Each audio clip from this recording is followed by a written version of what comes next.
السلام علیکم۔ آج میں جس ٹاپک پر آپ سے بات کرنے لگی ہوں وہ دعا کا تعلق ہے۔ دعا کا تعلق بہت خوبصورت سا ہے۔ سوچا جائے جب ہم کبھی پریشان ہوتے ہیں تو بہت سارے معاملات اس طرح کی ہو جاتے ہیں کہ کبھی کسی بہن سے مشورہ کر لیتے ہیں، کبھی بھائی سے کر لیتے ہیں، کبھی تنہائی میں بیٹھ کر اپنے آپ کو اداس کر لیتے ہیں۔ میری زندگی میں ایک دعا کا تعلق اور سلسلہ جو بنا وہ میں آپ سب سے شیئر کرنا چاہتی ہوں۔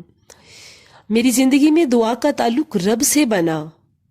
میں نے بھی کہا کہ میں بھی نماز پڑھتی ہوں، میں بھی دعا مانگتی ہوں، لیکن میں وہ دعا اس طرح سے نہیں مانگ سکتی نا۔ میں غلطیاں کر کے بس جلدی سے دعا کی اور جائے نماز سے اٹھ گئی۔ پھر میں نے سوچا کچھ دیر میں اپنے رب سے باتیں تو کروں، کچھ دیر میں اپنے رب کو بہت سی باتیں تو بتاؤں۔ دل کے معاملات جو دو گھنٹہ کسی کے ساتھ فون پر بات کر کے بتانے ہوتے ہیں، میرا رب 5 وقت جب نماز پڑھنے کے لیے دعوت دیتا ہے انسان کو، تو پھر اس سے دعا کر کے دیکھوں۔ دعا نے وہ مشکلات میری حل کر دی جس کا میں نے سوچا بھی نہیں تھا۔ نماز کی طرف مجھے بہت زیادہ رجحان ہونے لگا۔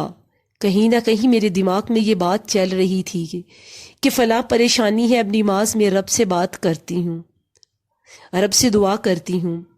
میں دعا کرتی رہی اور میرے جو سلسلات تھے وہ تمام معاملات ٹھیک ہوتے رہے۔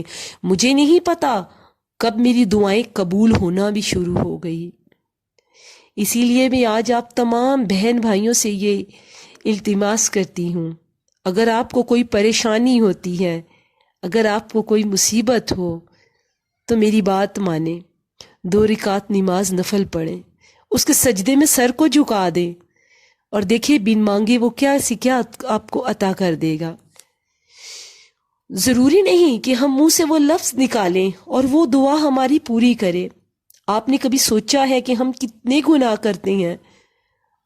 اگر وہ اس طرح کہ ہم منہ سے مانگیں اور وہ پوری کر دے، ہم زبان سے لفظ نکلیں اور وہ پورے کر دے، تو پھر کبھی آپ نے تنہائی میں بیٹھ کے یہ کیوں نہیں سوچا کہ جب ہم گناہ پہ گناہ کرتے ہیں تو وہ ایک پل میں اسی وقت ہمیں اس کی سزا کیوں نہیں دیتا؟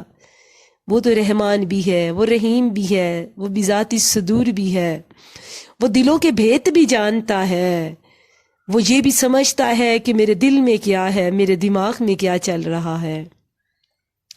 اپنے بچوں کو عادت ڈالیں کہ بیٹے کوئی پریشانی ہو تو آپ نے سب سے پہلے مجھے نہیں بتانا، آپ نے بابا سے شکایت نہیں کرنی اس چیز کی، آپ نے اپنے بھائی سے، اپنی آپی سے نہیں بولنا۔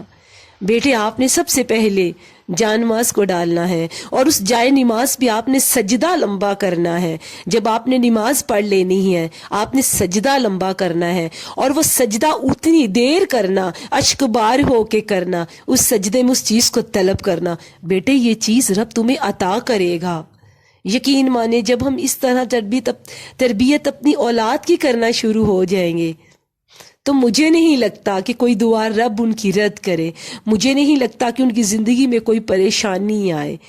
اپنے بچوں کو یہ کہنے کی، یہ تربیت کریں، اپنے بچوں کو یہ سکھانے کی کوشش کریں کہ بیٹا جب دعا مانگو، جب پریشانی میں ہو، جب کسی مصیبت میں ہو، تو بیٹا پہلے مجھ سے بات نہ کرنا، پہلے رب سے بات کرنا جس نے پریشانی میں ڈالا، جس کے حکم سے اللہ نے تمہیں اس آزمائش میں ڈالا۔ بیٹے رب سے بات کرنا۔ اسی لیے آج سے میں تمام آپ بہن بھائیوں سے ایک بہت ضروری گزارش کرتی ہوں کہ جب بھی کوئی پریشانی ہو، نہ کہ بیٹے اور بیٹی کے درمیان بھی ہو، تو آپ انہیں نماز کا حکم دیں، آپ انہیں دعا کا حکم دیں، آپ انہیں سجدے میں سر رکھ کر رونے کی عادت بتائیں، آپ ان کو وسیلے بتائیں، آپ ان کو یہ بھی بتائیں کہ بیٹے حضور علیہ السلام کا وسیلہ لے کر، کہ بیٹی بی بی فاطمہ الزہرا کا ایک سہارا لے کر، ایک آسرا لے کر، ایک وسیلہ لے کر رب سے دعا کرو، رب ضرور پوری کرتا ہے۔ میں امید کرتی ہوں اس ویڈیو کو اسی یقین کے ساتھ ختم کرتی ہوں کہ میری باتیں آپ کے دل پر اثر کریں گی، اور یہ وہی باتیں ہیں جو باتیں اگر آپ اپنی اولاد کو بتائیں گے، ہو سکتا ہے کہیں نہ کہیں آپ کی اولاد آپ کے حق میں اس طرح دعا کرے جس طرح آپ نے بھی کبھی نہیں کی۔